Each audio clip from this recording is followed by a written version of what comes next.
A gente segue com as entrevistas aqui na Rádio Bandeirantes com os candidatos à Prefeitura de São Paulo. Fizemos essa sabatina com os candidatos durante todo o primeiro turno e hoje e amanhã vamos ouvir os dois candidatos à Prefeitura de São Paulo que chegaram ao segundo turno da eleição à Prefeitura da cidade de São Paulo. Quem está conosco hoje é o candidato Guilherme Boulos, candidato do PSOL. Candidato, bom dia. Obrigada por falar conosco aqui na Rádio Bandeirantes. Bom dia, Thaís. Bom dia, Eduardo. Bom dia a todos os ouvintes da Rádio Bandeirantes. Bom dia, candidato. Candidato, a gente conversa agora ainda sobre a última pesquisa divulgada, que é o Datafolha, foi divulgada há 2 dias e que indica uma diferença de 10 pontos percentuais entre o senhor e o prefeito Bruno Covas, candidato à reeleição. Tirados brancos e nulos, 55 Covas, 45 a sua candidatura. Estamos aqui na quarta-feira, faltando poucos dias para o segundo turno. Segundo o Datafolha, o crescimento da sua candidatura e a redução do percentual de Bruno Covas teve muito a ver com a redução da taxa de indecisos, que migraram em maior quantidade em relação à sua candidatura do que em relação à candidatura de Bruno Covas. Se a gente olha também a estratificação, Bruno Covas vence em quase todos os segmentos, mas o senhor tem um destaque de desempenho entre a população mais jovem. Nesses últimos dias, candidato, que o senhor tem ainda de campanha, como chegar a esses eleitores que não estão nessa faixa de eleitores a partir dos 16 até os 24 anos de idade? Por que o senhor acha que a sua candidatura fala mais para os jovens e não atinge na mesma proporção as pessoas com mais idade? Vamos lá, Thaís. Primeiro, a gente precisa lembrar que no primeiro turno, quase 70% dos eleitores de São Paulo votaram pela mudança. Um dos desafios que eu tenho nesses próximos dias, nessa reta final, é justamente mostrar para a sociedade que a candidatura da mudança é a nossa. A candidatura do Bruno Covas é a continuidade. Aquelas pessoas que acham que a cidade está boa, que acham que o programa da televisão do Bruno Covas reflete a verdade da cidade de São Paulo, aquela mil maravilhas, bom, tem o candidato da continuidade. Agora, aquelas pessoas que querem mudança na cidade de São Paulo, que querem transformar a forma como se faz política, as prioridades, né, a forma como se usa os investimentos públicos, tem a candidatura da mudança, que é a minha, com a Luísa Erundina. Um outro ponto importante nessa reta final é quebrar preconceitos. E eu estou tendo a oportunidade de fazer isso, Thaís, porque no primeiro turno o jogo era muito desigual. Eu tinha 17 segundos na televisão e no rádio. O Bruno Covas tinha quase 4 minutos. Agora está igual. Agora está 5 minutos para cada nos programas de TV. O número de inserções na TV é igual. Então isso me permitiu agora nesse segundo turno, e o nosso crescimento nas pesquisas, nós crescemos praticamente 1 ponto por dia nos últimos 5 dias, de acordo com o Datafolha, mostra que as pessoas estão tendo a oportunidade de me conhecer melhor, né, de quebrar estereótipo, de quebrar preconceito, de combater mentira, porque a televisão chega para mais gente. Você citou os jovens. Por que a nossa candidatura é tão forte entre os jovens? Porque a nossa taxa de conhecimento na juventude é muito maior, porque a juventude está mais conectada com as redes sociais, né? Agora, com a televisão, a gente está conseguindo chegar em mais gente na cidade de São Paulo. E por último, eu acho que as pessoas também estão tendo a oportunidade nessa reta final de conhecer coisas sobre o Bruno Covas e a sua chapa, sobretudo o seu vice, que elas não tinham tido acesso até então. A maioria das pessoas não sabia quem era o vice do Bruno. E vamos dizer aqui, né? Governo do PSDB, a gente sabe quem começa, mas não sabe quem termina. Foi assim com Dória, foi assim com Serra, né? Sempre abandonaram a cidade. Então é importante você conhecer o vice. E o candidato a vice do Bruno Covas, o Ricardo Nunes, está envolvido em suspeita de desvio de dinheiro de aluguel de imóvel para creche, né? Recebeu uma acusação também de violência contra a mulher. Então, as pessoas estão começando a ver isso também. Isso já tem gerado um crescimento na nossa candidatura. E eu estou muito esperançoso de que esse crescimento vai seguir e que nós vamos ganhar a eleição no próximo domingo. Candidato, falando de vice, eu fiz uma rápida pesquisa aqui. O senhor fala muito da sua vice, Luísa Erundina, uma pessoa honrada e, pessoalmente, a quem eu respeito muito. Mas vamos lá. Datafolha de 19 de dezembro de 2005. Pergunta: qual foi o melhor prefeito de São Paulo nos últimos 30 anos? Respostas da população: Marta Suplicy, 25%, Mário Covas, 16%, José Serra, 15%, Paulo Maluf, 12%, Luísa Erundina, 10%. Datafolha de 25 de janeiro de 2004. Pergunta: qual foi o político que mais contribuiu para a qualidade de vida dos moradores da cidade?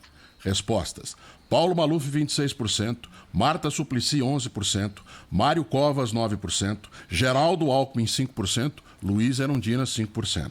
Último ponto aqui, o verbete Luísa Erundina de Souza, da Fundação Getúlio Vargas, na internet. Aspas, no último mês de seu mandato, dezembro de 92, 29% dos paulistanos aprovavam a gestão petista e 38% avaliavam como ruim ou péssima. Com que base, lembrando desses dados que eu coloquei, que o senhor diz, e o senhor afirma isso várias vezes, que ela foi a melhor prefeita que São Paulo já teve, e o que o senhor gostaria de tirar disso, do que o senhor disse que ela foi a melhor prefeita que São Paulo já teve, para fazer de novo? Vamos lá, Eduardo. Primeiro, assim, essas pesquisas que você trouxe, sobretudo as do Datafolha, né, que é praticamente 15 anos depois da Luísa Erundina ter saído da prefeitura. Então, a memória que se tem da prefeitura dela já não estava mais tão viva. Mais que isso, né, você tem uma nova geração que não vivenciou o governo da Erundina, e eu faço parte dessa nova geração que conheço o governo da Erundina pelo que eu ouvi, por diálogo com as pessoas que viveram, por diálogo com as pessoas que foram beneficiárias das políticas públicas, né? Então, a mudança do tempo também vai fazendo com que as pessoas lembrem mais das prefeituras mais recentes. É natural que a de 2005 aparecesse a Marta, né? Porque o governo dela tinha acabado de terminar e ela deixou, de fato, um legado para a periferia da cidade. Agora, eu quero lhe dizer aqui de o quanto, para mim, a Luísa Erundina é uma inspiração. Não só como uma gestora, mas como uma mulher. A Luísa Erundina enfrentou todo tipo de preconceito, Eduardo. Luísa Erundina, paraibana, né? Mulher, assistente social, diziam que ela nunca ia conseguir governar São Paulo e tal, né? Ela não só governou a cidade, fez um governo extraordinário, como a Luísa Erundina hoje é uma grande referência de ética na política. Uma mulher que há 50 anos mora no mesmo apartamento, que foi prefeita de São Paulo e que é deputada há 30 anos. A Luísa Erundina resgata na política aquele sentimento de missão e não da política como carreira, política para ter privilégio, política para ter ganho individual. E essa é a maior inspiração que eu tenho nela. Agora, sobre as realizações na cidade de São Paulo. Eduardo, São Paulo até 1988, quando a Erundina foi eleita, tinha 7 hospitais municipais. Nos 400 anos da cidade, desde o tempo de Dom Pedro, tinha 7 hospitais municipais. A Luísa Erundina, em 4 anos, fez 6 novos, quase todos na periferia. Ela praticamente dobrou a rede de hospitais municipais na cidade, com um orçamento muito menor do que o orçamento atual da prefeitura. A Luísa Erundina fez casa para 35 mil famílias, mais de 100 mil pessoas, sobretudo em regime de mutirão. Essa é uma das questões que eu pretendo retomar. A partir da tua pergunta, do que eu vejo como um legado que São Paulo precisa retomar, uma delas é a política de mutirão na moradia popular. Né? Você faz, quando a prefeitura entra com terreno, entra com material de construção e as pessoas constroem suas próprias casas, é mais rápido, mais barato e o resultado é melhor. Você sabe por que o Paulo Maluf acabou com o mutirão depois e ele não foi retomado? Porque quem perde com o mutirão é a empreiteira, que não ganha dinheiro. Né? Porque ela ganha dinheiro com as grandes obras. Quando as pessoas fazem, não tem empreiteira no meio. Eu não tenho rabo preso com eles e vou retomar os mutirões na cidade de São Paulo para fazer moradia popular. Assim como os sacolões, que quem viveu aquela época se lembra. A Erundina fez sacolões nas periferias de São Paulo com alimento 40% mais barato. O Maluf fechou todos. A Erundina valorizou professores nas escolas municipais com Paulo Freire e Mário Sérgio Cortella como secretários de educação. Fez casas de cultura na periferia. É esse legado de inversão de prioridade, de olhar para a periferia que foi historicamente abandonada e de governar para as pessoas e não para os esquemas, é esse legado que eu quero recuperar agora. Candidato, queria então engatar nessa questão dos mutirões, porque é algo que tem sido aqui constante na sua campanha, né? E fazer 2 perguntas a respeito disso. Um relatório da Secretaria Municipal de Habitação, que foi levantado pela agência pública, é uma agência que faz checagem de notícias, detectou o seguinte, que no governo Luísa Erundina, 654 imóveis foram concluídos no regime de mutirão em 4 anos. Outros quase 4 mil, também no programa de habitação, foram construídos por empreiteiras. 10 mil imóveis, quase 10 mil, do sistema de mutirão, em 92, estavam em construção, mas não haviam ainda sido acabados. O senhor acha de fato que mutirão é solução para o sistema habitacional em São Paulo? E esse custo que é colocado pela sua campanha, de R$ 41 mil para cada casa construída por mutirão, é um custo factível? Isso não está muito abaixo daquilo que o mercado imobiliário coloca como realidade? Vamos lá, Thaís. Primeiro, a nossa política habitacional não propõe apenas mutirões. Eu ressalto o mutirão porque ela é uma coisa que já aconteceu em São Paulo, que teve muito sucesso e que a gente quer retomar. Vai lá na cidade de Tiradentes, no mutirão do Barro Branco, para ver aquilo. Vai aqui perto no Capão Redondo, no mutirão do Jardim São Bento, para ver como as pessoas vivem. A dignidade que tem ali, né, que foi fruto do envolvimento coletivo das pessoas na construção das suas próprias casas. Agora, é evidente que o mutirão sozinho não resolve o problema habitacional em São Paulo. A nossa proposta no plano de governo de fazer 100 mil atendimentos habitacionais na cidade envolve mutirões, envolve locação social em imóveis no centro que hoje estão abandonados e que a prefeitura tem que exercer o seu direito estabelecido no Estatuto da Cidade, no plano diretor, para requalificar esses imóveis, reformar e transformá-los em moradia popular. E envolve também construção via Coab. Então, nós temos um cardápio variado para a construção de moradia popular em São Paulo. Eu ressalto muito o mutirão porque é uma experiência que deu certo. Basta ir em qualquer um deles na periferia da cidade e conhecer. O custo por mutirão, ele é mais barato, Thaís. O custo que a iniciativa privada usa como modelo envolve o lucro da empreiteira, que não existe no caso do mutirão, né, e envolve os custos, por exemplo, de verticalização. R$ 41 mil não é numa unidade verticalizada, não é num apartamento. Porque quando você vai fazer um prédio, você tem custo de fundação, você tem custos muito maiores do que fazer uma casa. R$ 41 mil é um custo de mutirão para casas ou casas sobrepostas. Esse custo é plenamente factível, foi feito em diálogo com engenheiros, com arquitetos, com urbanistas, com economistas, comparando o custo de unidade habitacional de outros programas também vigentes no Brasil, usando como referência a tabela SINAP, que é a tabela de custos. É absolutamente factível o custo que a gente estabeleceu para o programa de mutirão na cidade de São Paulo. Candidato, a gente tem mais alguns minutinhos só. Eu vou tentar ser bem breve aqui. PSOL tem 6 vereadores eleitos. PT, que tem afinidade ideológica com o partido, tem 8. Se a gente juntar PSB e PV num eventual governo, seriam 15. Faltam 40 votos. E no outro lado tem o PSDB com 8, DEM com 6, republicanos e assim por diante. Como é que o senhor pretende aprovar projetos na Câmara dos Vereadores com uma base governista, se o senhor ganhar desse tamanho? Vamos lá, Eduardo. Primeiro, não faltam 40 votos, porque você não precisa ter a Câmara inteira, você precisa ter a maioria na Câmara para poder aprovar os projetos.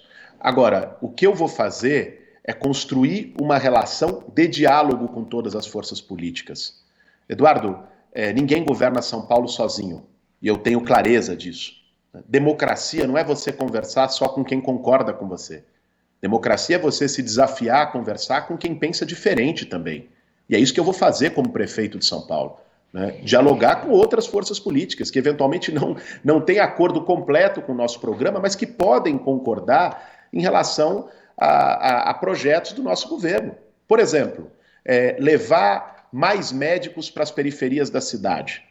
Você acha que a maioria dos vereadores eleitos de São Paulo vão ser contra isso?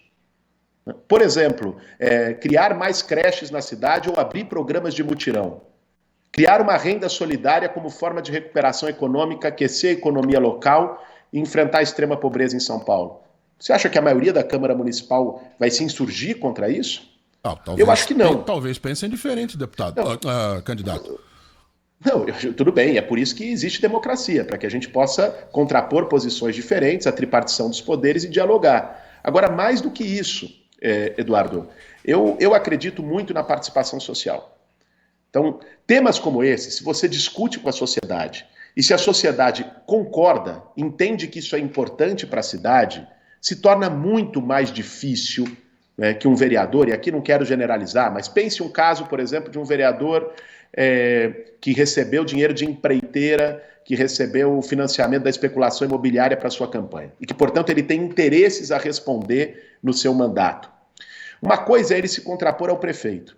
Outra coisa é ele se contrapor a milhões de paulistanos que participaram da discussão desse projeto, que defendem junto esse projeto. Porque ele vai precisar do voto desses milhões de paulistanos para se reeleger dali a 4 anos.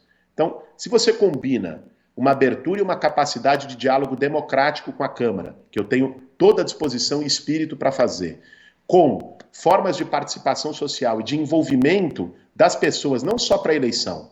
Tem que parar com essa coisa de que política você procura as pessoas só na véspera de eleição para pedir voto.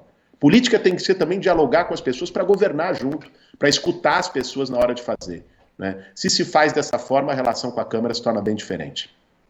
Candidato Guilherme Boulos, queria perguntar para o senhor a respeito do MTST. O senhor entrou na política por meio desse movimento, que tem um histórico de invasões amplamente conhecido. Se eleito prefeito da cidade de São Paulo domingo agora, qual vai ser a sua relação com movimentos de moradia e de que forma o senhor vai tratar possíveis invasões de espaços públicos ou privados que possam ser feitas por esse ou por outros movimentos?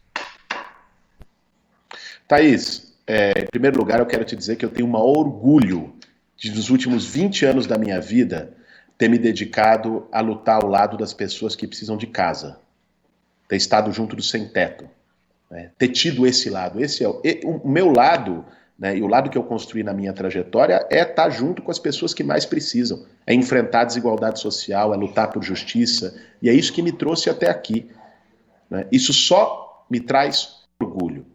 Agora, eu vou, como prefeito de São Paulo, construir uma relação não apenas com o MTST, mas com o conjunto dos movimentos sociais de diálogo, de parceria.